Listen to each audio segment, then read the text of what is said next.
This is the Nightwolf howling at you, and today we're going to take a look at the Transformers Age of the Primes Aerialbot Fireflight. This is actually the last of the Aerialbots for Superion. Yay! Now that means in the near future we will also do a video about Superion. But on the front of the box, just the usual artwork that we get.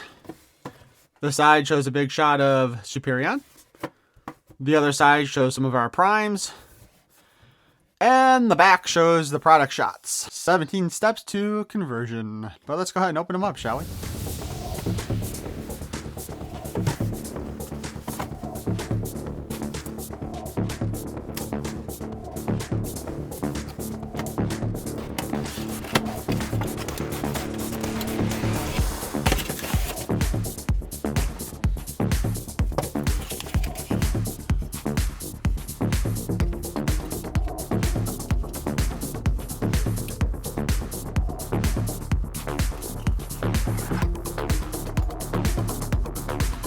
Okay, so his two accessories are a couple of twin guns. And I am almost positive we saw these with one of the other Aerialbots. Which of course wouldn't surprise me because Hasbro just keeps cheaping out on the Transformers. So here's our Fireflight.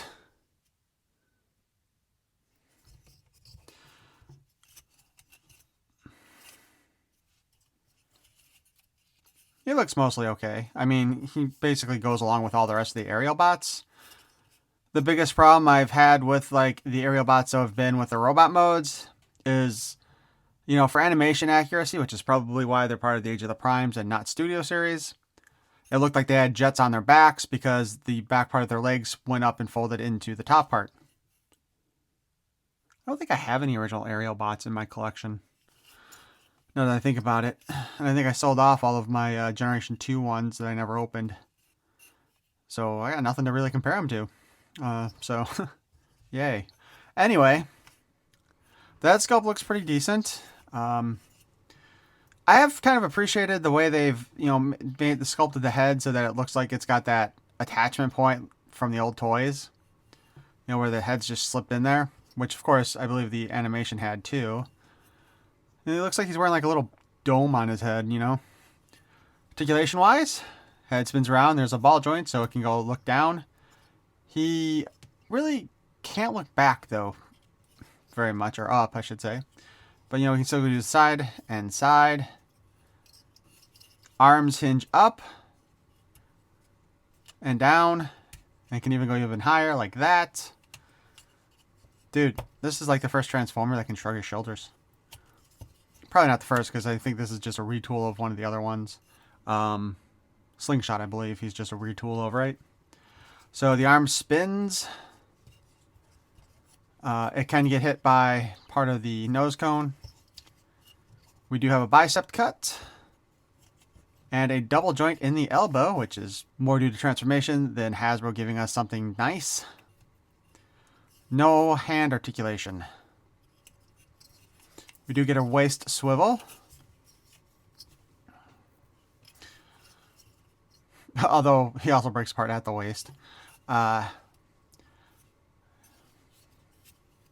We can kick forward that far. We can kick back that far.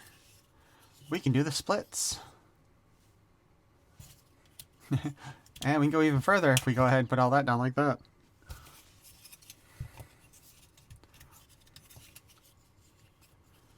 Thigh cut. Single joint at the knee. We get a roughly 90-degree angle, maybe more like 89 degree, but close enough. Again, thigh cut so we can spin. We do have the ankle rockers. However, technically speaking, the foot itself does not hinge at all. It's just the toes move, and so does the heel spur. So there you go. That's our robot mode for Fireflight. So the big problem with the Aerialbots, again, like I said, their backs don't look anything like they did in the show or in the original toys. So it still looks kind of awful to me, which is kind of sad because overall, this version of Superion, I think, is better than the Combiner Wars one was so far. But let's go ahead and see if I can transform him. Head will turn around. There is a wheel back here. We will run this forward like that. Of course, we got the transformation here. Arm folded up, and then we push it up and in, over. It's not... Oh, there we go. So we'll put this back for the moment. Yeah, it was a quick and easy thing, but apparently timing matters. So we'll go ahead and we'll move this one back up in place too. And squish that into place, like so. Unfortunately, it is pretty gap-tastic right here. There we go. We can fix that a little bit by pushing a little bit harder. Now we gotta transform the legs. Which, to be honest, this kind of leg transformation here has become fairly standard. So let's move these two things back out of the way. Because it's the whole open up part of the leg and fold everything inside. However, I probably should have stuck them together first. And then finish the fold.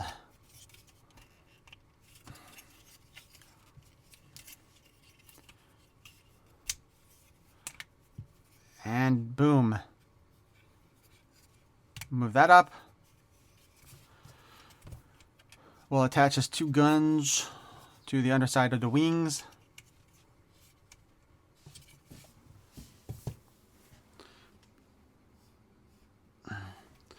And there you go. We've got his jet mode.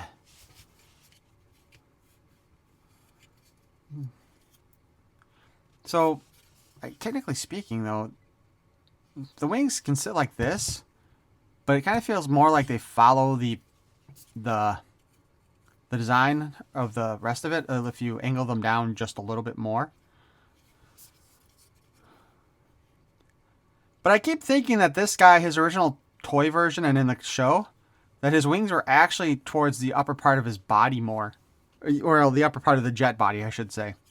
So that they hung around here. So, but that's me trying to remember what the old toys look like. And again, I've said I don't have any of the old ones.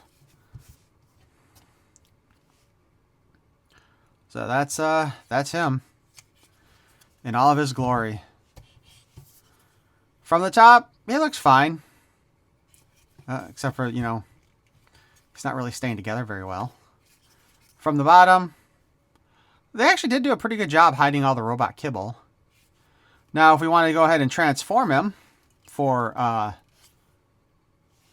Superion, actually, this is pretty much it, I think. Maybe...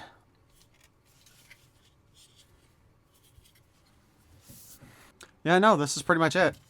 Just the wings would fold back. You clip them into Superion. There would be a couple of pegs for here, here, and up here.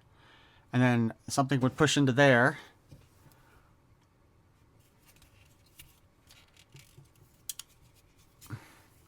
Something would push into there. Oh, dear God.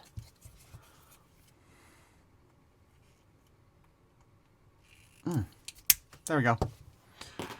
To split him in half so that he would hold on to the armature. So that's it, man. That is the whole thing for him. That's all he does.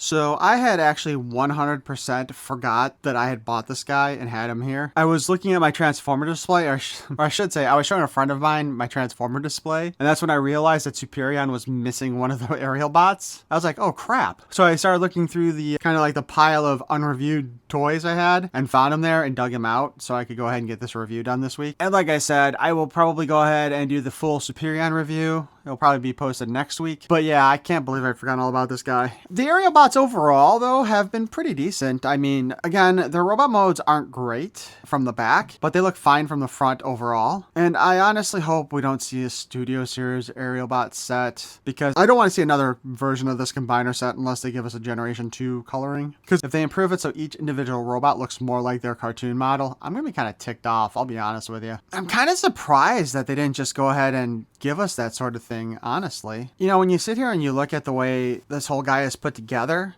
I don't know why they couldn't have given us a way to hook the tail onto the front and actually have it be the full, you know, jet backpack looking thing. But they didn't do it. They gave us this instead. And that nose cone just looks really out of place on its own on his back. You know what I mean? And that's pretty much the same with all of the Aerialbots that combine to form the limbs. But apparently we're also going to get an Alpha Bravo at some point in the future. Whether or not that'll combine with the Aerialbots, who knows?